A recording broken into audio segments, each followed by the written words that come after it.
ನಮ್ಮ ಪರಮ ಪೂಜ್ಯ ಒಕ್ಕಲಿಗರ ಮಹಾಸಂಸ್ಥಾನ, ವಿಶ್ವ ಒಕ್ಕಲಿಗರ ಮಹಾಸಂಸ್ಥಾನದ ಸ್ವಾಮೀಜಿಗಳ ಮೇಲೆ ಅವರು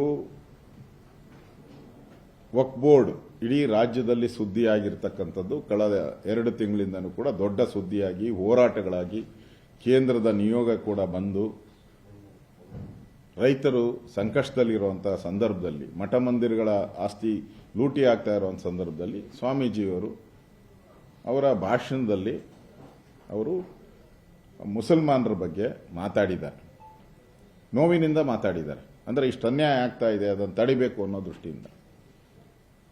ನೀವು ಕಾಂಗ್ರೆಸ್ ಅವರು ಕೂಡಲೇ ಚಿಕ್ಕಪೇಟೆ ಸ್ಟೇಷನ್ನಲ್ಲಿ ಸಡನ್ ಆಗಿ ಇಮಿಡಿಯೇಟ್ ವಿತಿನ್ ಮಿನಿಟ್ ಅವ್ರ ಮೇಲೆ ಕೇಸ್ ಕಂಪ್ಲೇಂಟ್ ಹಾಕಿ ಅವ್ರ ನೋಟಿಸ್ ಇಮಿಡಿಯೇಟ್ ಆಗಿ ಪಟಾಪಟ್ ಪಟಾಪಟ್ ಪಟಾಪಟ್ ಅಂತ ಕಂಪ್ಲೇಂಟು, ಪಟಾಪಟ್ ಅಂತ ನೋಟಿಸು, ಪಟಾಪಟ್ ಅಂತ ಅಲ್ಲಿಗೆ ಪೊಲೀಸರು ಕಾವಲು ಕೂಡ. ನಾನು ಹೋಗಿದ್ದೆ, ನನ್ನ ನೋಡ್ಬಿಟ್ಟು ಓಡೋಟ ಅವನು ಪೊಲೀಸರು. ಅಲ್ಲಿ ನಾನು ಹೋದಾಗ ಪೊಲೀಸ್ ಅಲ್ಲಿ ಬಂದು ನಿಂತಿದ್ದ, ಸ್ವಾಮೀಜಿ ಎಲ್ಲಾನ ಓಡೋಬಿಡ್ತಾರೋ ಅಂತ ಕಾವಲು ಕಾದ್ಕೊಂಡು.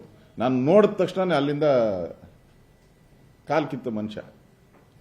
ಅವ್ರಿಗೆ 82 ವಯಸ್ಸು, ಕ್ಯಾನ್ಸರ್ 3ನೇ ಸ್ಟೇಜಲ್ಲಿ ಇದ್ದಾರೆ ಅವರು. ಅವ್ರಿಗೆ ಎಲ್ಲ ಪಟಾಪಟ್ ಪಟಾಪಟ್ ಅಂತ ಕೇಸ್ ಹಾಕಿದ್ರಲ್ಲ. ಇನ್ನೊಬ್ಬ ಯಾವನು IAMPLB ಮೆಂಬರ್, ಅವನು ಮುಸ್ಲಿಂ ಲೀಗ್ ಮೆಂಬರ್, ಅವನು ಮೆಂಬರು. ಆ ಬೆಂಗಳೂರಿನಲ್ಲಿ ನಡೆದ ಸಮಾವೇಶದಲ್ಲಿ ಅವನು ಹೇಳಿದ್ದಾನೆ, ನ್ಯಾಯಾಲಯದ ಮಾತನ್ನು ಕೇಳುವುದಿಲ್ಲ. ಅವ್ರು ಹೇಳಿರೋದು, ಅವನು ಹೇಳಿರೋದನ್ನೇ ಹೇಳ್ತಾ ಇದ್ದೀನಿ. ನ್ಯಾಯಾಲಯದ ಮಾತನ್ನು ಕೇಳುವುದಿಲ್ಲ. ಸಂಸತ್ತು ನಿಮ್ಮದಾದರೆ ದೇಶದಲ್ಲಿರೋ ಬೀದಿಗಳೆಲ್ಲ ನಮ್ಮದು, ನಮ್ಮ ಕಬ್ಜೆ. ಮೌಲಾನಾ ಅಬು ತಾಲಿಬಾನ್ ರೆಹಮಾನಿ, ತಾಲಿಬಾನ್ ಆಯ್ತಲ್ಲ, ಅಲ್ಲಿಂದ ಬಂದಿರ್ಬೇಕನ್ನ ಇವನು ಮೋಸ್ಟ್ಲಿ. ಅವನ ಹೆಸರೇ ಮೌಲಾನಾ ಅಬು ರೆಹಮಾನಿ. ತಾಲಿಬಾನ್ ಅಂತಾನೆ ಇಕ್ಕಳ್ರಿ, ಏನಂತೆ ನಮ್ಗೆ ಹೆಸರುಗಳು ಕನ್ಫ್ಯೂಷನ್ ಅಲ್ಲ. ನಾನು ಹೇಳ್ತಾ ಇದ್ದೀನಿ ತಾಲಿಬಾನ್ ಅಂತ. ಇವನು ಹೇಳಿ ಎಷ್ಟು ದಿನ ಆಯ್ತು? ನಮ್ಮ ಒಕ್ಕಲಿಗರ ಸ್ವಾಮೀಜಿ ಹೇಳಿ ಇಮಿಡಿಯೇಟ್ ಆಗಿ ಕೇಸ್ ಅವ್ರ ಮೇಲೆ ಒಂದೇ ದಿನದಲ್ಲಿ, ಇಮಿಡಿಯೇಟ್ ಆಗಿ ನೋಟಿಸು, ಇಮಿಡಿಯೇಟ್ ಆಗಿ ಬಂಧನ ಪೊಲೀಸರಲ್ಲಿಗೆ. ಇವನು ಹೇಳಿ ಎಷ್ಟು ದಿನ ಆಯ್ತು? ಇವನ ಮೇಲೆ ಇದುವರೆಗೂ ಏನು ಕ್ರಮ ತೆಗೆದಿದೆ? ಅಂದ್ರೆ ದೇಶದ್ರೋಹದ ಕೆಲಸ ತಾನೇ ಇದು. ನ್ಯಾಯಾಲಯನ ಧಿಕ್ಕರಿಸ್ತೀನಿ ಅಂತ ಹೇಳಿದ್ದಾನೆ, ಸಂಸತ್ತನ್ನ ಧಿಕ್ಕರಿಸ್ತೀನಿ ಅಂತ ಹೇಳಿದ್ದಾನೆ. ಇವನ ಮೇಲೆ ಕಂಪ್ಲೇಂಟ್ ಆಗಿದೆ ಮಂಡ್ಯದಲ್ಲಿ,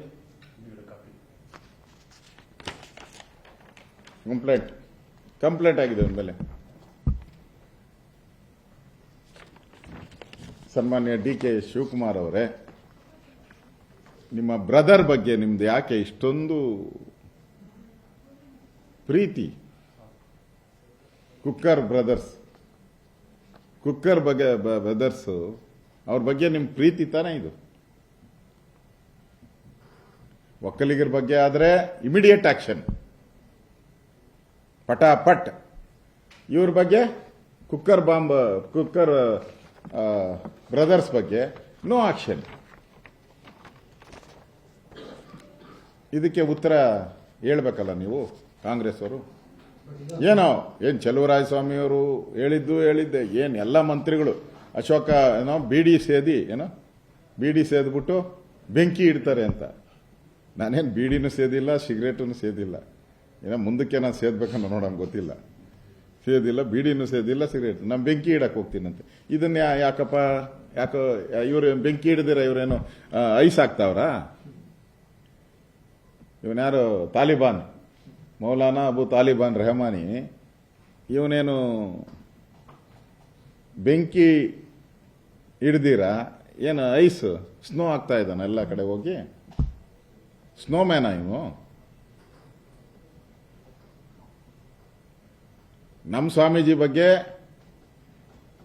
DK ಶಿವಕುಮಾರ್ ಅವರು ಬೆಂಕಿ ಕಾರ್ತಾರೆ. ಇವನ್ ಬಗ್ಗೆ ಯಾರು? ಮೌಲಾನಾ ಅಬು ತಾಲಿಬಾನ್ ಬಗ್ಗೆ ಸ್ನೋ ಅಂದರೆ ಐಸ್ ಥರ ಕೂಲಾಗಿ ಕೂತಿದ್ದಾರೆ. ಕೂಲ್ ಅಂತ ಬಂದಿದೆ, ಯಾವುದೋ ಒಂದು ಅಡ್ವರ್ಟೈಸ್ಮೆಂಟ್, ಅದು ಕೂಲಾಗಿ ಇವನ ಬಗ್ಗೆ ಇದ್ದಾರೆ. ಇದು ನ್ಯಾಯವೇ?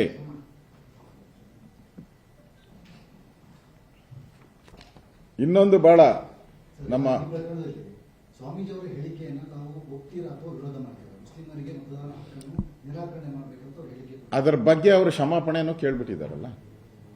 ಇವನು ಕೇಳಿದಾನ? ಕ್ಷಮಾಪಣೆ ಕೇಳಿದಾರಲ್ಲ. ಪಾಕಿಸ್ತಾನ ಜಿಂದಾಬಾದ್ ಅಂತ ವಿಧಾನಸೌಧದಲ್ಲಿ ಕೂಗಿದ್ರಲ್ಲ, ನೀವೆಲ್ಲ ಏನಂದ್ರಿ? ಕಾಂಗ್ರೆಸ್ ಅವರೆಲ್ಲ ಕೂಗೇ ಇಲ್ಲ, ನಾವು ಅವರೆಲ್ಲ ಬ್ರದರ್ಸು, ಅವರೆಲ್ಲ ನಮ್ಮ ಸಿಸ್ಟರ್ಸು ಅಂದ್ರಲ್ಲ. ಆಮೇಲೆ ಪ್ರೂವ್ ಆಯ್ತಲ್ಲ, ಆಡಿಯೋ ಅವ್ರದೇ ಅಂದ್ಬಿಟ್ಟು ಫೋರೆನ್ಸಿಕ್ ಲ್ಯಾಬಿಂದ ಪ್ರೂವ್ ಆಗೋಯ್ತಲ್ಲ. ಇಲ್ಲಿ ಅವ್ರನ್ನ ಕರ್ಕೊಂಡೋದ್ರು, ಪೊಲೀಸ್ ಸ್ಟೇಷನ್ ಕೂರಿಸಿದ್ರು. ಅಲ್ಲಿ ತಾಜ್ ಇದು ಶಿವಾಜಿನಗರದಿಂದ ಏನು ಬಿರಿಯಾನಿ ಕೊಟ್ಟರು, ಕಳಿಸ್ಬಿಟ್ರು. ನಮ್ಮ ಸ್ವಾಮೀಜಿಗೆ ಯಾವುದೂ ಇಲ್ಲ, ನೋಟಿಸ್ ಮಾತ್ರ ಹೋಯ್ತು ನಮ್ಮ ಸ್ವಾಮೀಜಿಗೆ. ಅಂದ್ರೆ ಪಾಕಿಸ್ತಾನ ಜಿಂದಾಬಾದ್ ಅಂದೋರ್ ಮೇಲೂ ಕ್ರಮ ಇಲ್ಲ.